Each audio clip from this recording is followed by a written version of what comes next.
پھر بھی رہ جاتے ہیں. آج پورے ہو سکتے ٹائم بہت ہے. یہ دیکھیں یہ سوال تو ابھی میں دیکھ بھی نہیں سکا کہ کیا لکھ کر بھیجا تھا آپ لوگوں نے. یہ سکو والے ہیں میرے خیال میں.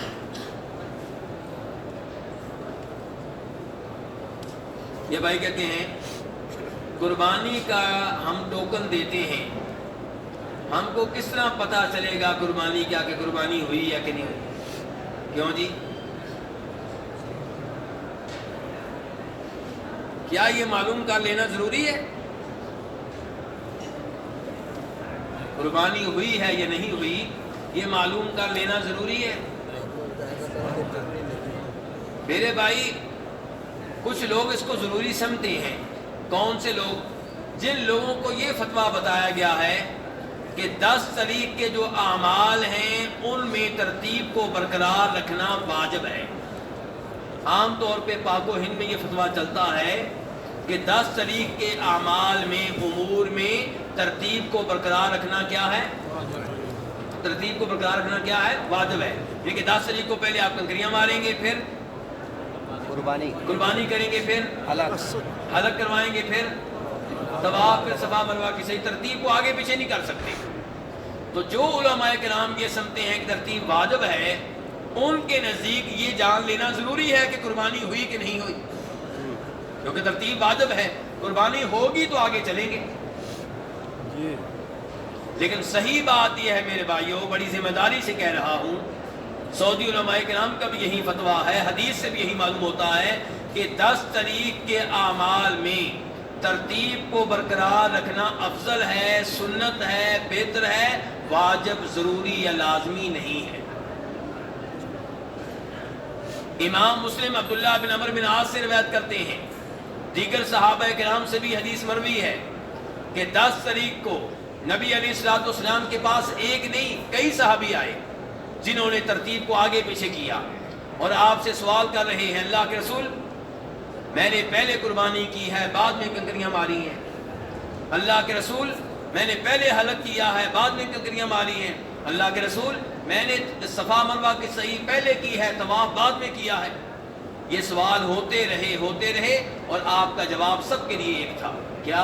افعل ولا حرج, افعل ولا حرج, کوئی بات نہیں, آگے چلو, اگلا آج جو رہ گیا بات مکمل کرو, جو ہو گیا اس میں کوئی حرج نہیں ہے, کوئی مسئلہ نہیں ہے. تو آپ نے تو نہیں کہا کہ آگے چلو تمہارے اوپر ایک دم پڑ گیا ہے, آپ نے تو یہ بات نہیں کہی. تو اس لیے صحیح بات یہ ہے کہ 10 طریق کے اعمال میں ترتیب واجب نہیں ہے. ترتیب کو برقرار رکھیں, اچھی بات ہے, لیکن میرے بھائی اللہ کا شکر ادا کریں کہ یہ ترتیب واجب نہیں ہے. اگر یہ واجب ہو جاتی تو پڑھ آپ کو مصیبت جاتی. کتنے حاجی ہیں جی ٹوٹل؟ 50-60 لاکھ. کتنے ہیں جی؟ کوئی 50 لاکھ کہہ رہے ہیں, آپ پاکستان کے بتا رہے ہیں, لگتا ہے صرف یہاں دوسری دنیا کے بھی آئے ہوئے ہیں. آپ بتائیں ٹوٹل کتنے جناب؟ یہ تو سوال میں کر رہا ہوں نا, آپ نے مجھ سے سوال شروع کر دی. ہندوستان کے 1,75,000. تو آپ چلیں 20 لاکھ بھی شمار کر لیں مثال کے طور پہ, اور 20 لاکھ میں سے آپ کہیں چلیں آدھے قربانی والے مثال کے طور پہ, کتنے رہ گئے؟ 10 لاکھ. 10 لاکھ لوگ کنکریاں مارنے کے بعد ادھر ہی بیٹھ جائیں کہ قربانی کا فون آئے گا تو آگے چلیں گے, کیا بنے گا؟ اتنی قربانیاں کرنے میں 1 منٹ نہیں لگتا, 3 دن لگتے ہیں. اتنی قربانیاں کرنے میں 1 دن نہیں لگتا, کتنے دن لگتے ہیں؟ 3 دن لگتے ہیں. تو اللہ کا شکر ادا کریں کہ 10 طریق کے اعمال میں ترتیب واجب نہیں ہے. اسی لیے فائدہ کیا ہے, 10 طریق کو حاجی تقسیم ہو جاتی ہیں. کوئی پہلے کنکریاں مار رہا ہے, کوئی پہلے قربانی کر رہا ہے, کوئی پہلے طواف کرنے چلا گیا, وہاں سے سیدھا وہ مزدلفہ سے سیدھا طواف کرنے چلا گیا. تو لوگ تقسیم ہو گئے, رش کم ہو گیا, اللہ کی رحمت ہو گئی. تو کہنے کا مطلب یہ ہے کہ 10 طریق کے اعمال میں صحیح بات کیا ہے کہ ترتیب واجب نہیں ہے. اس لیے آپ کنکریاں ماریں, اس کے بعد بال منڈوائیں. اب آپ حلال ہو چکے ہیں, سادہ کپڑے پہن سکتے ہیں آپ. بیگم حلال ابھی نہیں ہوئی. جب آپ طواف کر لیں گے, صفا مروہ کی صحیح کر لیں گے, پھر آپ مکمل حلال ہو چکے ہیں، یعنی کہ بیگم بھی حلال ہو گئی، قربانی ہو جائے گی انشاءاللہ، چاہے پہلے دن خون آ جائے چاہے دوسرے دن آ جائے، ہونی چاہیے، لیکن یہ نہیں کہ ہوئی نہ، جزاک اللہ. قربانی ہونی چاہیے، چاہے پہلے دن ہو جائے چاہے دوسرے دن ہو جائے چاہے تیسرے دن ہو جائے. یہ بھائی کہتے ہیں نبی علیہ الصلوۃ والسلام کے روضے پہ تصویریں بنانا جائز ہے یا ناجائز؟ اگر ناجائز تو آپ علماء حضرات حکومت سے پابندی کیوں نہیں لگواتے؟ کیوں جی؟ میرا پہلے آپ سے سوال ہے، آپ نے اپنے گھر کی چار دیواری میں شریعت نافذ کر لی ہے؟ کیوں جی؟ بہت اچھا، جہاں پہ آپ کی حکومت ہے، بہت اچھا. آپ کا 2 کمرے کا جو گھر ہے، بیگم اور 4 بچوں کے اوپر شریعت نافذ کر لی ہے آپ نے؟ کیا وہ جماعت کے ساتھ نماز پڑھتے ہیں؟ کیا ان کی شلواریں ہمیشہ ٹخنوں سے اوپر رہتی ہیں؟ کیا آپ کی بیٹیاں پردہ کرتی ہیں؟ کیا آپ کی بیگم پردہ کرتی ہے؟ کیا آپ کی بیگم اپنے دیور اور جیٹھ اور کزنوں سے پردہ کرتی ہے؟ کیوں جی آپ کے اس گھر میں تصویریں ہیں کہ نہیں ہیں؟ بہت ہی. آپ مجھ سے مسئلہ پوچھیں، یہ حکومت کے معاملات میں مجھے کیوں لے کر جاتے ہیں؟ مسئلہ پوچھیں جائز ہے کہ ناجائز، اتنا سوال کریں مجھے کوئی اعتراض نہیں، لیکن 2 قدم مجھے آگے لے جائیں گے تو میں بھی آپ کو آگے لے جا رہا ہوں. کیا کیا آپ نے اپنی بیگم کا مقابلہ؟ بہت سے امور میں آپ کی بیگم شریعت کی خلاف ورزی کرتی ہے، یہ بال بناتی ہے، بناتی کہ نہیں بناتی؟ اور یہ کبیرہ گناہ ہے، چھوٹا گناہ نہیں. کون سا گناہ ہے یہ؟ کبیرہ. یہ بال نوچنے، بنانے، کاٹنے کبیرہ گناہ ہے میرے بھائی، چھوٹا گناہ نہیں ہے. میں کہہ رہا ہوں، کیا کہہ رہا ہوں؟ وہ بڑا گناہ جس کے اوپر اللہ کی لعنت ہے. استغفر اللہ. یہ جیلی تل بنا لینا، اپنی طرف سے زخم کر کے خون نکال کے اندر سرما ڈال کے یا نیل ڈال کے تل بنا لینا، یہ بھی کبیرہ گناہ ہے، لعنت آئی ہے اس کے اوپر. اور یہ سب کچھ آپ کے گھر میں آپ کی زیر نگرانی ہو رہا ہے. تو بہرحال اسی بہانے، آپ کے سوال کے بہانے مجھے اتنے مسئلے بتانے کا موقع مل گیا ہے. تو مجھے بھی چاہیے، آپ سب کو بھی چاہیے اس کی پابندی کریں. باقی رہا مسئلہ تصویروں کا، تو آپ سے گزارش ہے کہ اصل میں جو بھی آدمی آتا ہے نا یہاں پہ، زندگی میں آتا پہلی بار ہے، لیکن وہ سمجھتا ہے کہ جو کچھ یہاں پہ ہو رہا ہے کہ میں نے دیکھ لیا ہے اور یہاں پہ کوئی روکنے والا نہیں ہے، میں ہی روکنے کے لیے آیا ہوں. مسجد نبوی کے ائمہ کرام کئی دفعہ یہاں روک چکے ہیں اس کام سے. وہ تو آپ سے تنگ ہیں، آپ ان سے تنگ ہو رہے ہیں. وہ تو کہتے ہیں یہ حاجی یہ عمرے والے کیا کر رہے ہیں، یہ عبادت کے لیے آئے ہیں کہ پکنک کے لیے آئے ہیں؟ جدھر دیکھو جناب موبائل پکڑا ہوا ہے، تصویریں بنائی جا رہی ہیں، لوگوں کو عبادت کرنے کا موقع ہی نہیں دیا جا رہا. شیخ حذیفی حافظہ اللہ ایک دفعہ جمعہ پڑھا رہے تھے، جمعے میں ناراض ہو گئے، کیا کر رہے ہیں آپ؟ تو ائمہ کرام ان کا کام ہے روکنا. وہ یہاں بھی روکتے ہیں، وہاں پہ بھی روکتے ہیں، نہ ہم ان کی مانتے ہیں نہ ہم ان کی مانتے ہیں. مسئلہ روکنے کا نہیں ہے، مسئلہ ماننے کا ہے. اللہ تعالی ہم سب کو ہدایت دے اور توفیق دے. آمین. میرے بھائی یاد رکھیں، جناب علی رضی اللہ عنہ فرماتے ہیں، مسلم شریف کی حدیث ہے، کون سے صحابی روایت کر رہے ہیں جی؟ جناب علی کہتے ہیں کہ نبی علیہ السلام نے مجھے حکم دیا کہ علی جاؤ، جس قبر کو دیکھو کہ وہ بلند و بالا ہے اسے ہموار کر دو. ہاں جی، آج قبر کیسی بنی آپ کے دادا جی کی، ابا جی کی؟ پکی قبریں، اونچی قبریں. ایک بالش سے اونچی قبر نہیں بنانی چاہیے. جناب علی کو اللہ کے رسول نے آرڈر دیا، علی جاؤ جس قبر کو بھی دیکھو، کوئی بھی قبر ہو، بلند و بالا اسے ہموار کر دو، اور جس مجسمے کو دیکھو، تصویر کو دیکھو، اسے توڑ ڈالو.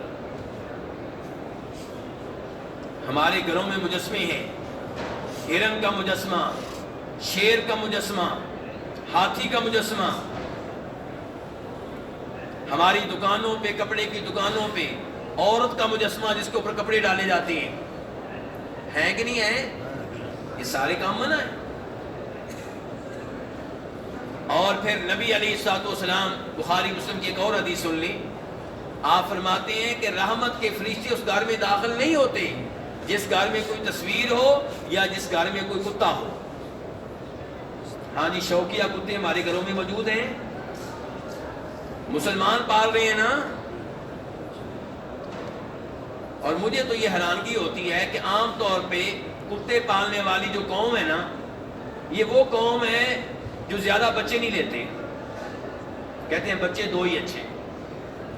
کیا کہتے ہیں؟ بچے. اور اگر کوئی دیسی قسم کی عورت مل جائے جس کے 5-6 بچے ہوں, اس کو دیکھ لیں تو اس کا مذاق اڑانا شروع کر دیتے ہیں. اور خود یہ حال ہے کہ بچے 2 ہی لیں گے. اب وہ بچے بڑے ہو جائیں گے, یونیورسٹیوں میں چلے جائیں گے, کسی کو امریکہ بھیج دیا, کسی کو لندن بھیج دیا. اب جی گھر میں میم صاحبہ کا دل نہیں لگتا, اب کتے لے کر آؤ. اب میم صاحبہ کتوں کو پالیں گی, ان کو گوشت کھلائیں گی, گلے سے لگائیں گی, بوسے دیں گی. اور اللہ کی بندی سے بہتر تھا بچے لے لیتی, انسان لے لیتی, ان کو پالتی, بڑے ہو کے تیرے لیے دعائیں کرتے, تیرے لیے صدقہ جاریہ بنتے, تو قبر میں چلی جاتی, پیچھے سے تیرے لیے دعا کرتے. انسان تو نے نہیں لیے, کتے پالنے شروع کر دیے. یاد رکھیے گا صراط مستقیم وہی ہے جو اللہ کے رسول نے بتا دیا. دائیں بائیں گمراہی ہے. آج مسلمان آپ میں سے بھی کئی لوگ ہیں جو مرعوب ہیں. 2 سے زیادہ بچے ہو جائیں, 3-4 ہو جائیں تو بیگم صاحبہ بھی پریشان, آپ بھی پریشان. جی بس میں چڑھتے ہیں تو لوگ مذاق اڑاتے ہیں. لوگوں کا کیا ہے؟ لوگوں کی پرواہ کرنی ہے آپ نے. آپ یہ دیکھیں کہ آپ حق پہ ہیں کہ نہیں ہیں. نبی علیہ السلام نے فرمایا تھا اس عورت سے شادی کرو جو بچے زیادہ پیدا کرنے والی ہو, میں روز قیامت لوگوں کے سامنے فخر کر کے کہوں گا, دوسری قوموں کے سامنے کہ میری امت سب سے بڑی ہے. سبحان اللہ. کبھی سوچا کریں کہ بچے روکنے کے لیے, حمل گرانے کے لیے دوائیاں بڑی سستی ہیں. کیوں فنڈ آتے ہیں باہر سے اس کام کے لیے؟ کیوں جی؟ اس کام کے لیے بڑا تعاون ملتا ہے ہمیں. دل کی بیماریوں کے لیے کیوں نہیں تعاون ملتا؟ گردے کے لیے تعاون کیوں نہیں ملتا؟ یہیں سے سمجھ آیا کریں کہ جو کام ہمارے ساتھ ہو رہا ہے غلط ہو رہا ہے. اور اگر کوئی رزق کے خوف سے بچے کم لیتا ہے, حمل گراتا ہے رزق کی وجہ سے, یاد رکھیے اس کا جرم اور بڑھ جاتا ہے. اس کا مطلب یہ ہے کہ آپ کا اللہ پہ ایمان نہیں, آپ اللہ کو رازق نہیں مانتے. اور آپ کے دادا جی کے 10-20 بچے تھے, ان کو رزق کون دیتا تھا؟ تو رزق کی کمی کی وجہ سے بچے نہ لینا یہ مزید بڑا جرم ہے, یاد رکھیے گا. تو بہرحال آپ کیا فرما رہے ہیں کہ اس گھر میں فرشتے داخل نہیں ہوتے جس گھر میں تصویر ہو. تو یہ تصویریں گھروں میں لٹکانا, دادا جی کی تصویر, اماں جان کی تصویر, بیٹے کی جب 1 سال کا تھا, بیگم صاحبہ کی جب شادی ہوئی تھی, پیر صاحب کی, سیاسی لیڈر کی, یہ سب تصویریں غلط ہیں. ان کو اتار دیا جائے, توڑ دیا جائے, گھر کو ایسی تصویروں سے پاک رکھا جائے تاکہ آپ کے گھر میں رحمت کے فرشتے داخل ہو سکیں. کون داخل ہو سکیں؟ رحمت کے فرشتے. اور اگر آپ نے رحمت کے فرشتوں کو داخل نہ ہونے دیا, ایسی حرکتیں کرتے رہے, تو پھر آپ کے گھر پہ قبضہ ہوگا شیطانوں کا. شیطانوں کو کھلی چھٹی مل جائے گی. پھر آپ کے گھر میں برکتیں نہیں ہوں گی. پھر آپ کہیں گے بیٹی کے جسم میں لگتا ہے جن داخل ہو گئے. پھر آپ نے کہنا ہے کہ صبح اٹھتے ہیں تو سین میں بوٹیاں پڑی ہوتی ہیں. پھر آپ نے کہنا ہے رات کو سوئے ہوتے ہیں برتن ہلنے لگتے ہیں, کھٹکھٹانے لگتے ہیں. تو میرے بھائی گھر کے ماحول کو پہلے ہی قرآن و حدیث کے مطابق بنا کر رکھیں. اس سب کے باوجود جو تصویر مجبوری کے طور پہ ہے, اللہ تعالیٰ ہمیں معاف فرمائے. کیمرے کی تصویر اور موبائل کی تصویر, اس بارے میں کچھ علماء کرام کا یہ موقف ہے کہ یہ وہ تصویر نہیں ہے جو منع ہے. جو منع ہے یہ وہ تصویر ہے جو ہاتھ سے بناتے ہیں, جو کپڑے پہ بناتے ہیں, جو دیوار پہ بناتے ہیں. اور یہ کیمرے موبائل کی تصویر جو ہے یہ تو تصویر نہیں ہے, یہ تو وہی انسان ہے. جیسے آپ شیشہ دیکھ رہے ہو, جیسے پانی میں آپ اپنا عکس دیکھ رہے ہو. تو کچھ علماء کے نام کا یہ موقف ہے. ضروری نہیں وہ موقف ٹھیک بھی ہو, لیکن بتا رہا ہوں کہ ایسا موقف پایا جاتا ہے. اسی لیے کئی علماء کرام اس کو منع نہیں سکتے. اور دیگر کئی علماء کرام کا موقف یہ ہے کہ تصویر ہے, یہ ہو یا وہ ہو, وہ بھی منع ہے, یہ بھی منع ہے. تو اس لیے میرے بھائی تصویروں سے جس قدر ہو سکے بچیں. الا یہ کہ کوئی تصویر اس میں کوئی دینی فائدہ ہو، کسی عالم دین کا کوئی لیکچر ہو، کوئی ایسی کوئی چیز ہو تو اللہ رب العزت اس سے فائدہ اٹھانے کی توفیق عنایت فرمائے۔ بے شک بے شک۔ داڑھی منڈوانا کیسا ہے؟ ڈیزائن وغیرہ کرنا کیا جائز ہے؟ کیوں جی؟ داڑھی منڈوانا کیسا ہے؟ کون سا فتویٰ چاہیے، پرانا کہ نیا؟ اگر نیا فتویٰ چاہیے تو آج کل ٹیلی ویژن پہ ایک مولوی صاحب ہیں داڑھی منڈے، جو کہتے ہیں موسیقی بھی جائز ہے، تالیاں بجانی بھی جائز ہیں، مرد و عورت ایک ساتھ بیٹھ سکتے ہیں، مصافحہ کر سکتے ہیں، کوئی مسئلہ ہی نہیں ہے۔ استغفر اللہ۔ ہاں جی، وہی صاحب جن کا آپ نام لے رہے ہیں، میں نام نہیں لیا کرتا، آپ نے نام لے لیا، میں نہیں نام لوں گا۔ تو ایسے مولوی اب آ چکے ہیں داڑھی منڈے، تو ان کا فتویٰ اگر آپ کو چاہیے وہ تو سب کو جائز ہے، وہ تو دین کو یورپ کے مطابق بنانے پہ تلے ہوئے ہیں، جیسے یورپ چاہتا ہے ویسے وہ دین کو بنانے پہ تلے ہوئے ہیں۔ اور اگر آپ کو دین وہ چاہیے جو آسمانوں سے نازل ہوا ہے تو نبی علیہ الصلوۃ والسلام نے بار بار حکم دیا ہے کہ داڑھی کو معاف کر دیا جائے، داڑھی کو چھوڑ دیا جائے اس کی حالت پہ۔ بخاری مسلم کی حدیث ہیں، آپ کہتے ہیں ارخ اللحا، ارج اللحا، اوف اللحا، آف اللحا، وفر اللحا، 5 الفاظ ہیں، اور 5 الفاظوں کا خلاصہ یہ ہے بقول امام نووی کے کہ داڑھی کو اس کی حالت پہ جیسے ہے چھوڑ دیا جائے، نہ بلیڈ لگایا جائے، نہ کینچی لگائی جائے، نہ اسرا لگایا جائے، جانے دیا جائے جہاں تک جاتی ہے۔ ایک مٹھ سے بڑھتی ہے، بڑھنے دیں۔ اور داڑھی منڈوانا، بالکل منڈوا دینا، یہ تو حرام ہے۔ علماء کرام کا، پرانے علماء کرام کا اتفاق ہے کہ داڑھی رکھنا واجب ہے۔ ایک مٹھ کے بعد کئی علماء کرام کاٹنا جائز قرار دیتے ہیں، لیکن ایک مٹھ سے پہلے سب علماء کرام پرانے جو ہیں ان کا موقف ہے کہ داڑھی رکھنا واجب ہے۔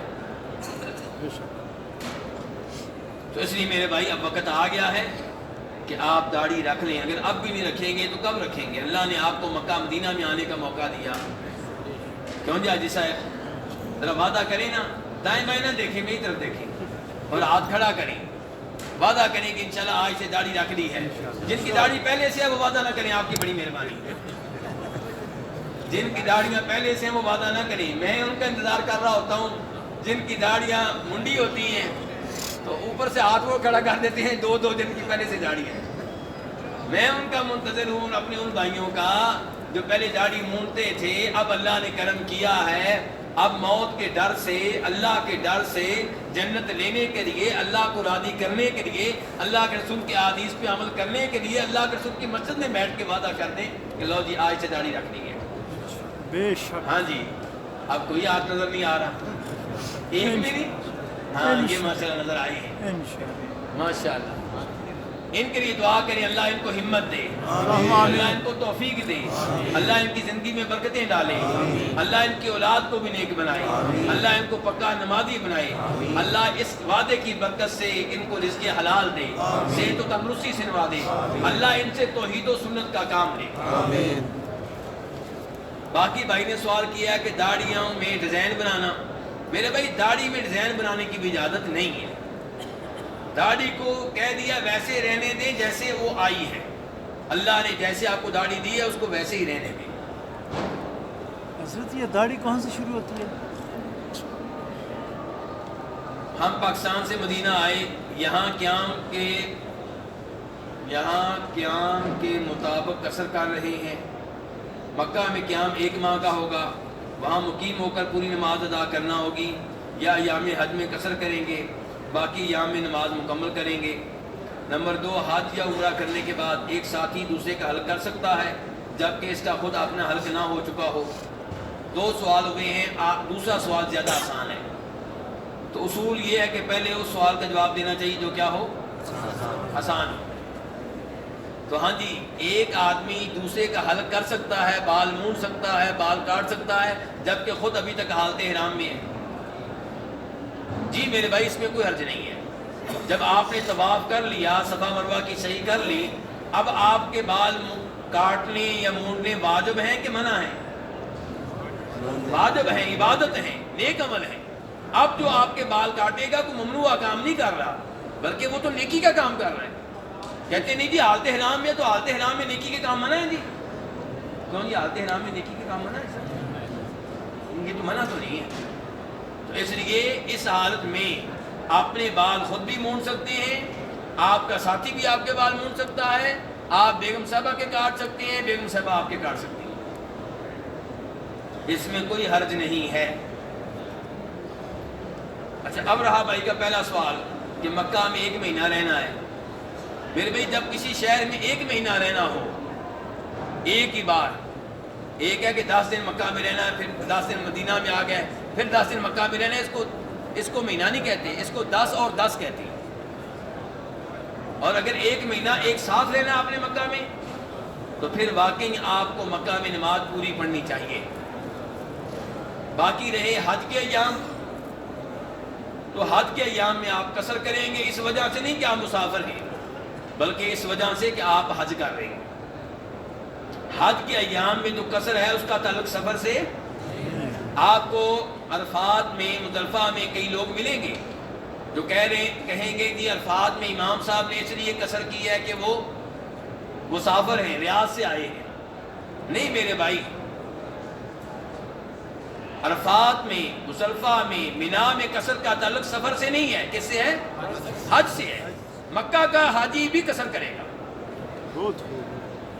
اور جو حاجی نہیں ہے وہ عرفات میں چاہے موجود ہو، مزدلفہ میں چاہے موجود ہو، پوری نماز پڑھے گا۔ تو اس قصر کا تعلق کس سے ہے؟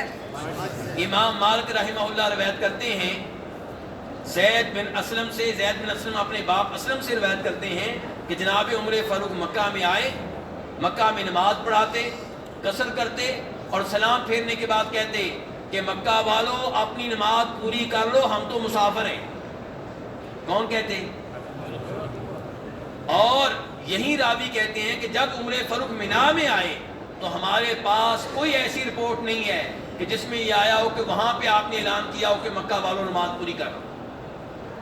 مکہ میں اعلان کیا ہے، مینا میں ایسا اعلان نہیں کیا۔ نبی علیہ الصلوۃ والسلام کے صحابہ کرام بتاتے ہیں، ابو داؤد وغیرہ کی روایات ہیں کہ ہم نے آپ کے پیچھے نمازیں قصر پڑھی ہیں۔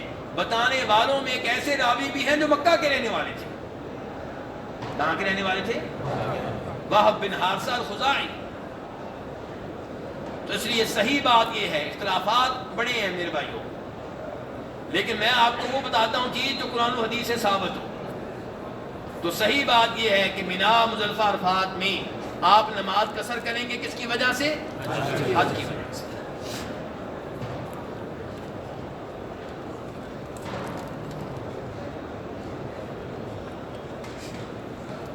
حیض کی حالت میں ذوالحلیفہ مسجد میں کس طرح احرام کی نیت کر سکتی ہے؟ کیا وہ بس میں ہی بیٹھ کر نیت کرے گی؟ کیوں جی؟ میں نے بتایا تھا کہ جب کوئی عورت مکہ جا رہی ہے اور عمرہ کرنا چاہتی ہے تو وہ مدینہ کے میقات سے عمرے کی نیت کرے گی۔ یہ کہنا کہ چونکہ ابھی میں حیض کی حالت میں ہوں تو میں نیت نہیں کرتی، مکہ چلی جاتی ہوں، ایسا مسجد سے نیت کر لوں گی، بالکل غلط ہے۔ جب آپ مکہ عمرے کی نیت سے جا رہے ہیں تو میقات کو عمرے کی نیت کے بغیر، احرام کے بغیر کراس کرنے کی اجازت نہیں ہے، چاہے آپ حیض کی حالت میں ہوں۔ حیض کی حالت میں میقات پہ پہنچ کے غسل کیا جائے اور عمرے کی نیت کی جائے اور احرام کی پابندیوں کا خیال رکھا جائے، لبیک اللہم لبیک پڑھتی رہے ایسی عورت، مکہ پہنچ جائے، اپنے ہوٹل میں رہے، مسجد حرام میں داخل نہ ہو، جب پاک ہو جائے تو غسل کر کے مسجد حرام میں آئے، طواف کرے، صفا مروہ کی سعی کرے، بال کاٹ لے، عمرہ مکمل ہو گیا۔ بھائی کہتے ہیں سوال ہمارا یہ نہیں ہے، سوال یہ ہے کہ ذوالحلیفہ مسجد میں کس طرح احرام کی نیت کرے گی؟ میرے بھائی آپ کو کس نے کہا ہے کہ نیت کے لیے مسجد میں داخل ہونا ضروری ہے؟ نبی علیہ الصلوۃ والسلام نے نیت کی اس وقت کی تھی جب آپ مسجد سے نکل کر، مسجد والی جگہ سے، مسجد تو موجود نہیں تھی آپ کے زمانے میں، مسجد والی جگہ سے نکل کر جب آپ سواری پہ بیٹھ گئے تھے تب نیت کی تھی۔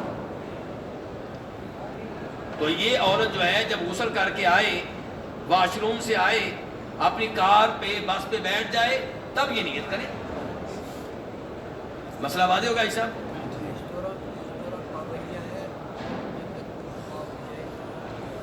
کیا ہے؟ میں نے جواب دیا عیسیٰ، آپ نے غور نہیں کیا. اس کا بھی ابھی جواب دیا، ابھی میں نے کہا ہے کہ احرام کی پابندیوں کا خیال رکھے. میں نے جملہ بولا ہے بقاعدہ. تو اس دوران بھی احرام کی پابندیوں میں رہے گی کیونکہ عمرے کی حالت میں ہے. بس نماز نہیں پڑھے گی، طواف نہیں کرے گی جب تک کہ غسل نہیں کر لے گی. ناراض نہیں ہونا عیسیٰ. چلیں جی. کہتے ہیں بچی ماں کے بغیر 1 منٹ نہیں رہتی، اور پھر وہ بچی کو کہاں چھوڑے گی نئی جگہ پہ؟ کیا مطلب جی؟ بچی ساتھ ہیں؟ بچی ساتھ ہے. تو بچی ساتھ رہے، ہم نے کب روکا ہے اس کو؟ جی نہیں، ہوٹل میں بچی ہوٹل میرے اماں جا کے عمرہ کرے گی، اسے نہیں رہ سکتی اس طرح. تو بچی کو ساتھ لے جائے. میں یہ سوال سمجھ نہیں سکا بھائی کہنا کیا چاہتے ہیں. کوئی خاص لگتا ہے ان کے ذہن میں کوئی چیز ہے؟ اگر موجود ہیں تو بتا دیں.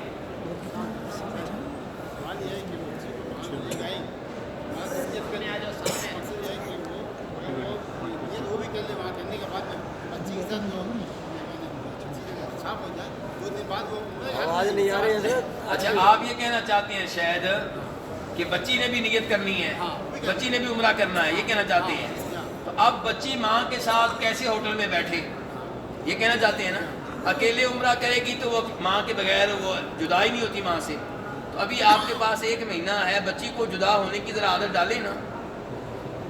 ٹھہرے اب رک جائیں. آپ سنیں، بس آپ کی بات میں سمجھ گیا. بیٹھ جائیں سب، بیٹھ جائیں. سوال میرے پاس بڑے ہیں الحمدللہ، نئے سوالوں کی ضرورت نہیں ہے فی الحال. اچھا، تو کہنے کا مطلب یہ ہے کہ ایسی بچی کو آپ ماں سے الگ ہونے کی عادت ڈالیں. ابھی 5 منٹ کے لیے آپ پکڑ کے بچی کو باہر نکلایا کریں، پھر لے جائیں، پھر 10 منٹ کے لیے آپ اس کو ابھی سے اس کی پریکٹس شروع کریں آپ. ایک بات تو یہ ہے. دوسری بات یہ ہے کہ بچی کو فیڈر پلا کر سلا دیں اور آپ اس کو اپنے ساتھ لے آئیں، ویل چیئر پہ اس کو عمرہ کرا دیں. رک جائیں بس میرا ایسا بس. اور تیسرے نمبر پہ اگر بچی بالکل الگ نہیں ہو پاتی، ٹھیک ہے، ماں کے ساتھ وہ بھی حالت احرام میں ہوٹل میں رہے. جب ماں پاک ہو کے عمرہ کرے گی تب وہ بھی کر لے، بچی بھی. اس وقت تک ہوٹل میں ماں بھی حالت احرام میں رہے، احرام کی پابندیوں میں رہے، بچی بھی احرام کی پابندیوں میں رہے. اور اگر یہ بھی آپ نہیں چاہتے نہ کرائیں بچی کو عمرہ. اب آپ ہی نے کچھ کرنا ہے آخر میں، جو کر سکتے ہیں ان میں سے وہ کر لیں. بھائی کا تیسرا سوال یہ ہے، کیا 2 دن کے بعد 29 تاریخ کو ماں اپنی بیٹی کے ساتھ عمرہ کر سکتی ہے اور مکہ پہنچ کر نزدیکی میقات سے احرام میں آ سکتی ہے؟ تو پھر کہاں سے؟ اگر نہیں تو کیا ماں اپنا عمرہ اکیلے کرے گی اور بچی کے ساتھ عمرہ میں رہ سکتی ہے اس کی مدد کے لیے؟ میرے بھائی گزارش یہ ہے کہ میں نے بتا دیا ہے کہ اگر عمرہ کرنا ہے، پکا ارادہ عمرہ کرنے کا، تو مکہ آپ میقات سے احرام کے بغیر نہیں جا سکتے. یہاں کے میقات سے نیت کرنا ہوگی، چاہے عورت حیض کی حالت میں، اور احرام کی پابندیوں میں رہے گی. وہاں پہنچ کے ہوٹل میں رہے گی، جب پاک ہو جائے گی عمرہ مکمل کر لے گی. باقی رہی بچی، تو بچی کے بارے میں بتا دیا ہے، وہ بھی ماں کے ساتھ رہے، حالت احرام میں رہے، احرام کی پابندیوں میں رہے. ورنہ بچی کو آپ عمرہ کرا لیں اور وہ حلال ہو جائے، چاہے ہلکی پھلکی روتی بھی رہے گی. بڑی بچی ہے، وہ بڑی بچی ہے، بڑی بیٹی ہے. بیٹی ہے. اچھا، جوان بچی ہے.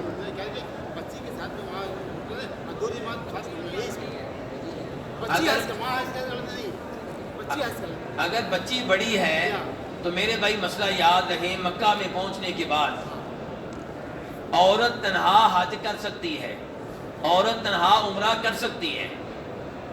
محرم شرط ہے سفر میں، یعنی کہ مدینہ سے مکہ جاتے ہوئے عورت کے ساتھ محرم کو ہونا چاہیے. مکہ پہنچنے کے بعد کوئی بھی عورت تنہا عمرہ کر سکتی ہے. مسئلہ سمجھیے، مسئلہ ہوتا ہے سفر کا، یعنی کہ سفر چاہے وہ شادی کا ہو، چاہے وہ پکنک کا ہو، چاہے وہ تعلیم کا ہو، عورت کو محرم کے بغیر سفر کرنے کی اجازت نہیں ہے. جب مکہ